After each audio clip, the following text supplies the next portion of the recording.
ውዶቼ ማሮቼ እንዴት ናችሁ? ሰላም ናችሁ? እኔ ደህና ነኝ፣ እግዚአብሔር ይመስገን። እናንተም ደህና እንደሆናችሁ ተስፋ አለኝ። እንዴት ናችሁ? ከሀገር ውጭም ሀገር ውስጥም ያላችሁ ውድ ኢትዮጵያን፣ እንቁ ኢትዮጵያን ሰላም ናችሁ?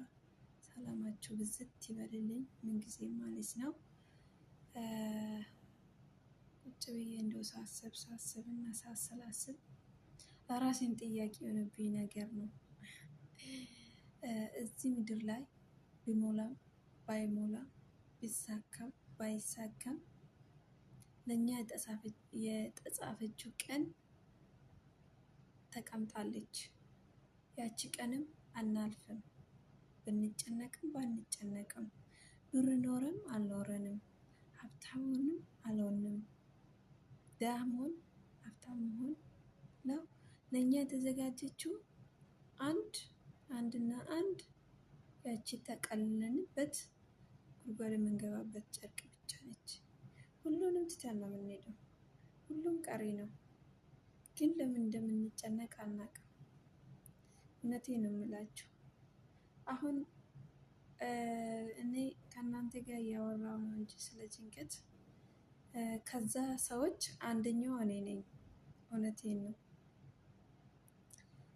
አንዳንዴ ሳስበው ለምን ይጨነቃለሁ እላለሁ። ቁጭ ብዬ በቃ አስብና የሆነ ጭንቅላታችሁ በቃ ሊፈነዳ እንዴት ነው ጥቅ ይላል።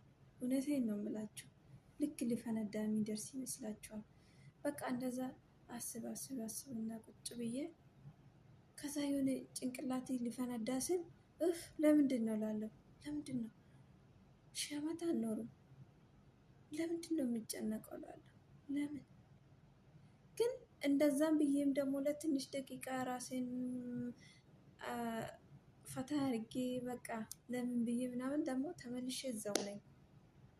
ግን ተፈጥሮ ነው ፈጠረብን። ምን እናድርግ?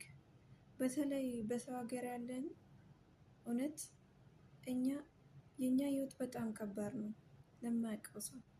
ለማያውቀው ሰው ምንም አይመስላቸውም። ፊዚካሊ ያኔ ቤተሰቦቻችንም ይሁን እናት ቢያንስ እናት ትንሽ እናት ነች። የወለደች እናት ነች። 9 ወር በሆዷ ተሸክማ ጭንቀቱንም ህመሙንም ሁሉንም የምታውቀው እናት ብቻ ነች። ሌላ ሰው ማንም አያውቅም። እህታችሁም ብትሆን ወንድማችሁም ቢሆን ባለቤታችሁም ቢሆን የሩቁም ሰው ቢሆን ብቻ በአጠቃላይ ከእናት በስተቀር ማንም ጭንቀታቸውን ሊረዳ አይችሉም። የሁሉንም ነገር ማለት ነው። ስለ ናፍቆትም ሆነ ስለ ጭንቀትም ሆነ ስለ ህመምም ሆነ ሁሉም ነገር ቢያንስ ትንሽ እናት ብትረዳ ነው እንጂ ሌላ ሰው ማንም አይረዳችሁም።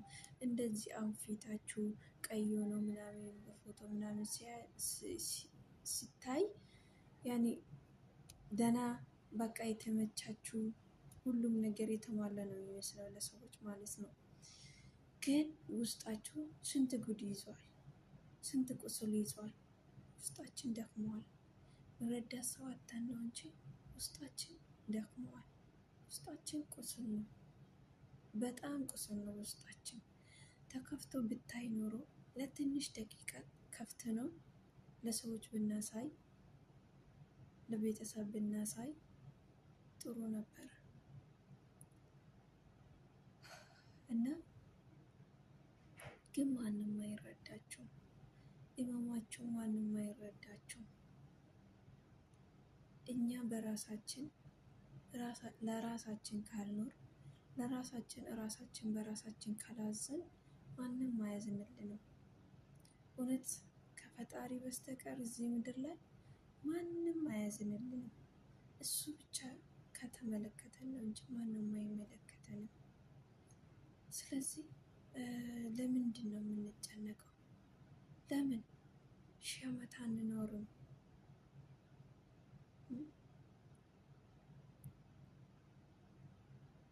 ቤተሰብም ከሆነ ስሰጣቸው አሁን ምሳሌ ስልክ ደውላችሁ ደክሞኛል፣ አሞኛል፣ ሰልችቶኛል፣ ልመጣ ነው በቃ የተወሰነ መንገድ አዘዙልኝ ስትላቸው እኛ ራሱ እኮ ልንጠፋ ነው። መሄጃ አጣን። ምን ልትሰሪ ነው የምትመጪ? ወዴት ነው የምትመጪ? እኛ ራሱ ማውጣት ነው እዚህ የምንቀመጥ ብላችኋል። ኑሮም ምናውቀው ነው። በእርግጥ ኑሮ ቢጨምርም ይጨምራል፣ ሳህ ይጨምራል። ኑሮ አይጨምሩም ማለት አይደለም። ግን ኑሮም ቢጨምር እነሱ በልተው ጠጥቶ ደህና እንቅልፍ ተኝቶ ይነሳሉ። ያው ችግርም ቢሆን ረብሻም ቢኖር መሳቀቅም ቢሆን ያው ከኛ ፐርሰንት እነሱ ይሻላሉ። እኛ ስንት ጭንቀት ነው ይዘን የምንቀመጠው እዚህ ሀገር ከመዳም ጋር ተጨቃጭቀን የሆነ እቃ ካለቀ ስቅቅ ብለን ለመናገር ፈርተን የሆነ እቃ ሲበላሽ ተጨንቀን እንዴት ነው የምንናገረው እያል ልጃቸው ሲያለቅስ እየተሳቀቅ ልጃቸው ከወደቀ እየተሳቀቅ እኛ ስንቱን ተሸክመናለን። እዛ ጋር የቤተሰብ ናፍቆት አለ። ልጅ ካለ ደግሞ የልጅ ናፍቆት አለ። ልጄ እንዴት ሆነ። አሁን ረብሻ ካለ ረብሻው ጊዜ ብዙ ነገር ይታሰባል። ይሄን ሁሉ እናስባለን እኛ። እውነታችን እኛ ያላበርነው ራሱ እኛ ሆነን ነው። ግን ያው በነገራችን ላይ አሁን እኛ እዚህ ከመዳሞች ጋር ከልጆች ጋር መጫው ስለለመር እዛም ስንሄድ ትንሽ ከጨው እቺ አብዳ ነው የመጣችው ነው። ድሮም ያው አረብ ሀገር ሴት እብድ ነች የሚሉት። እብድም ከሆነ እንግዲህ ፈጣሪ ነው የሚያየው የልባችንም ጭንቀታችንም። እሱ ብቻ ነው የሚመለከተን፣ ማንም አይመለከተንም ብቻ እና ችግር እንጂ ደህና ነገር አያወሩም ማለት ነው። ምክንያቱም በቃ እውነትሽ ነው። አንድ ሰው እውነቴን ነው ፈልጌ ነው ያጣሁት። አንድ ሰው አዎ ደክሞሻል፣ ሰልችቶሻል፣ ይበቃሻል፣ እስከ መቼ ነይ። ምን አባቱ ስትሞቺ ነው እንጂ ስትሞቺ ነው። ለምንድን ነው የምትሞቺ? ነይ የቀረው ይቅር የሚላችሁ ሰው ማንም የለም። ማንም እናንተ ስለ ውስጣቸው ስትናገሩ እነሱ እጥፍ አድርገው ነው ጭንቀታቸው የሚነግራችሁ ማለት ነው። ስለዚህ ያን ጊዜ እናንተ ምንድን ነው የሚሰማችሁ? በቃ ብቸኝነት፣ ድካም ላይ ድካም። በጣም ነው የሚያስጠላ። እውነቴን ነው የምላችሁ። አዎ አንዳንድ ሰው የሚረዳ ሰው ይኖረዋል፣ አይዞሽ ባይ ይኖረዋል። እኔ ግን የለኝም። እውነት ለመናገር እኔ ማንም የለኝም እዚህ ምድር ላይ። እውነቴን ነው የምላችሁ። እኔ በቅርብ ቀን ባይሆን ህይወቴን ታሪክ በትንሹ እነግራችኋለሁ። ስለከፋኝ ነው አንዳንዴ በቃ የሆነ በቃ ሲከፋችሁ የውስጣችሁ ዝርግፍ አድርጋችሁ በቃ የሆነ አውርታችሁ ይቀላችኋል። በእርግጥ ሰሚ ካለ ማለት ነው። እሱ ሰሚ ካሌለ ግን እሱም ማውራትም ራሱ በጣም ነው የሚያስጠላ፣ ሰሚ ከሌላችሁ ማለት ነው። እና ምን ማለት ፈልጌ ነው፣ ለምንድን ነው የምንጨነቀው? ለማን እንጨነቃለን? ለምንድን ነው ራሳችን ለማይኖረው? ለምንድን ነው ራሳችን የማንወደው? ማንም አይወደደን። እኛ ራሳችን መውደድ አለብን። ራሳችን መኖር አለብን። በቃ ማይረዳን ሰው ካጣን ራሳችን በራሳችን መረዳት አለብን። እስከ መቼ? እውነት እስከ መቼ? እኛ እኮ ከዚህ ሄደን አሁን ፊታችን እንደዚህ ቀይ ሆኖ ምናምን ያዩት 2 ቀን ኢትዮጵያ ገብተን 2 ቀን ወደ ውጭ ከወጣን እኛ ነን ከሰል የምንመስለው ከነሱ። እዛ ሀገር ካሉ ይልቅ እኛ ነን ከሰል የምንመስለው። ከላያችን ነጭ ስለሆነ ነው። ነጭ የሆነው ደግሞ እቤት ውስጥ ታስረን ስለምንቀመጥ ነው። እስር ቤት እንዴት ነው? እንደ ልባቸው ይንቀሳቀሳሉ። እንደ ልባቸው ውጪ እየፈለጉ ቦታ ሄደው እንትን ይላሉ። እኛም እንደዛ ነን። በቤት ውስጥ ስለምንታሰር ፀሐይ ስለማይመታን ንፋስ ስለማይመታን ያው ቀይ እንሆናለን። ንፋስ ሲመታንስ በአንድ ቀን በአንድ ደቂቃ ሁሉም ነገር ይቀየራል። ፊታችን ነው የሚያዩት፣ ውስጣችን ግን ቆስሏል። ውስጣችን ባዶ ሆኗል። ውስጣችን ወንፊት ሆኗል። እውነቴን ነው የምላችሁ። አሁን ይሄ እንደዚህ እያወራው ያለ ብቻ ምን ልበላቸው፣ ራሴ የሆነ የሚፈነዳ ነገር እየመሰለኝ ነው። ልቤ በአፌ የምትወጣ እየመሰለኝ ነው። ምክንያቱም ድካም፣ እውነቴን ነው። ሲደክማችሁና ሲያቅታችሁ ምግብ ራሱ ያስጠላቸዋል። እንኳን ማውራት ይቅርና ሰው ራሱ ያስጠላል። ስልክም ያስጠላል። በነገራችን ላይ እኔ አላቅም፣ ያው የሌላ ሰው አላቅም እንጂ እኔ ከሰው ጋር ራሱ ማውራት አስጠልቶኛል። እውነቴን ነው የምላችሁ። ቤተሰብ ጋር ራሱ ሳወራ ትንሽ እንዳወራ በቃ ልቤ ቀጥ ስትል ስራ አለኝ ብያቸው እወጣለሁ። ምክንያቱም ማይረዳኝ ስለማይረዱኝ አሞኝ ነው ደክሞኝ ነው ብላቸውም ስለማይረዱኝ አማራጭ የለኝም። ግን ውስጤ እንዴት እየደከመኝ እንዳለ ውስጤ እየሞተ እንዳለ እኔ ብቻ ነኝ የማውቀው። እኔና ፈጣሪ ብቻ፣ እኔና መድኃኒዓለም ብቻ ነው የምናውቀው። ሌላ ሰው ማንም አያውቅም። ስለዚህ ብቻ አላቅም፣ እውነት አላቅም ለምን እንደምንጨነቅ፣ ለምን እንደምንጠበብ። ሺህ ዓመት አንኖርም። በተለይ በዚህ ዘመን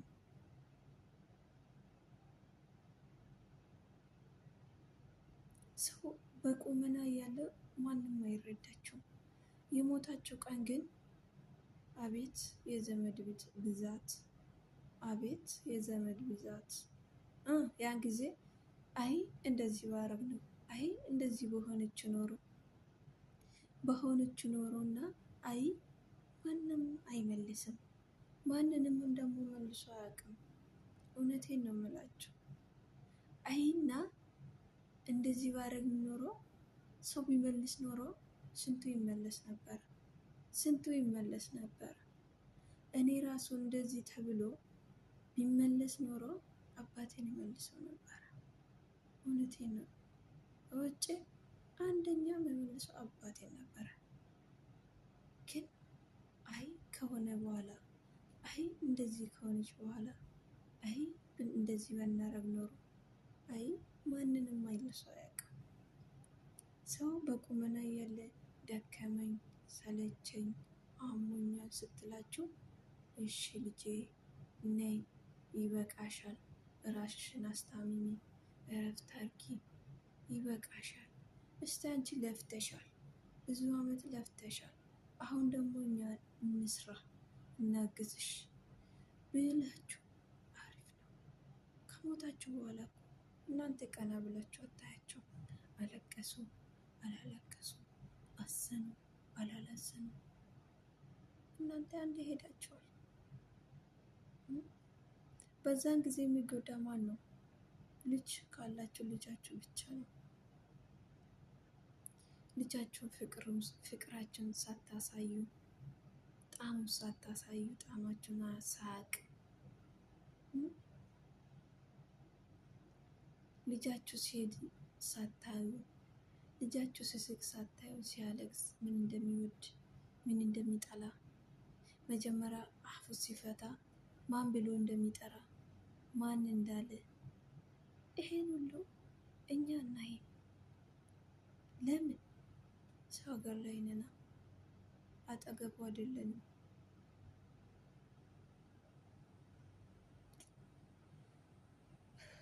ብቻ በአጠቃላይ በጣም ነው የሚከብደው። ፈጣሪ እውነት የሚያዝንላችሁና የሚረዳችሁ ሰው ይስጣችሁ ከወደዳችሁ። እውነቴን ነው የምላችሁ። የሚረዳችሁ አይዞሽ ባይ ከጎንሽ አለን የሚለው ሰው ይስጣችሁ ፈጣሪ ከወደዳችሁ። ሌላ የምለው ነገር የለም እና ውዶቼ፣ እውነት እስከ መቼ እንጨነቃለን? ባንጨነቅ ጥሩ ነው። ጭንቀት በሽታ ብቻ ነው የሚያመጣው። እኔ አሁን በጣም እየታመምኩ ነው። አንዳንድ ጭንቀትም ይመስለኛል ራሴን ነው የሚያመኝ ሁሌ ማለት ነው።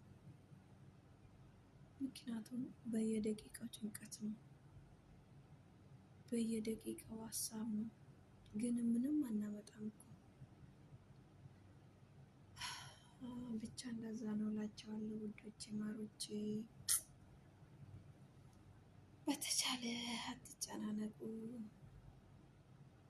መንገድ መንገድ እያዛዛችሁ ሁሉም ነገር ሂዱ፣ አትጨናነቁ። እንዳልኳችሁ ብንጨነቅም ባንጨነቅም ቢሆንም ባይሆንም ለእኛ የተጻፈችው ቀን አለች። ያችን ቀን መቼም አናልፍም። ያው ብንታመምም ሳንታመምም በሆነ ሰበብ ብንሞትም ለእኛ ያቺ ቀን የተጻፈችው ቀን አለች። ምክንያቱም የፈለገ ቢሆን የፈለገ ነገር ቢሆን ያቺ ቀን አናልፍም። እውነቴን ነው የምላችሁ። ቁጭ ብላችሁ በዛ ልትቀሩ ትችላላችሁ። ምክንያቱም ያቺ ቀን ተጽፋለች እና ውዶቼ እንደዛ እላችኋለሁ። በጣም ወዳችኋለሁ፣ በጣም አከብራችኋለሁ። ሰብስክራይብ አድርጉልኝ፣ ላይክ አድርጉልኝ፣ አበረታቱኝ እና ደህና ጊዜ ይሁንላችሁ፣ ደህና ምሽት ይሁንላችሁ። ይህን ቪዲዮ እየሰራ ያለሁት አሁን ማታ ነው እና በጣም ወዳችኋለሁ፣ በጣም አከብራችኋለሁ። አገራችን ለዘላለም ትኑር። ሰላምን፣ ፍቅሩን፣ አንድነትን፣ መተሳሰብን ፈጣሪ እሱ ያምጣልን። አገራችን ኢትዮጵያ ሰላም ያርግልን። ቤተሰቦቿን በያለንበት ይጠብቀንልን። ወዳችኋለሁ። ደህና ሁኑልኝ።